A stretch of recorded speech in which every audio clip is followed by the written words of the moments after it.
yaxshi muomala qilmayapti anchadan beri. Yo'q, Hozir o'zingiz ham ko'rasiz. Alo, Alo, qayerdasiz? tinchlikmi? Nima so'rayapsan? Qayerdaligingizni bilishim kerak-ku.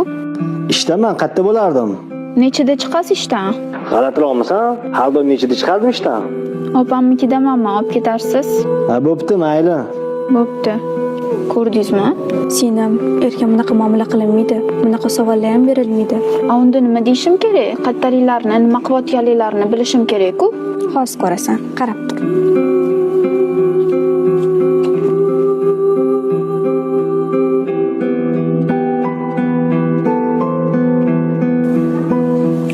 Alo.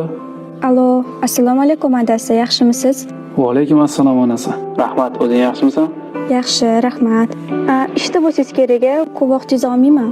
Bitta ish qilyotgandim, lekin unaqa muhim emas. Soat nechiga ovqatingiz tayyor bo'lsin? Siz kelishingizga suzib qo'yaman. Soat 7 tayyor qilib qo'yaver, orada shomga kirib chiqaman-da. Xo'p, bo'ladi. Imkoningiz bo'lsa, vaqtliroq keling. Biz sizni kutamiz. Bo'ldi, xo'p, harakat qilaman. Xo'p, mayli adasi. Ko'rdingmi?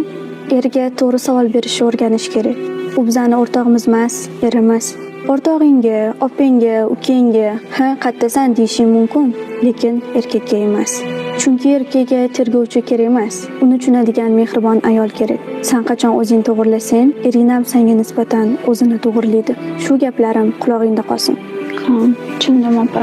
Bo'la qovunda tezroq ishlarni tugatinglar, mehmonlar kelib qoladi hozir.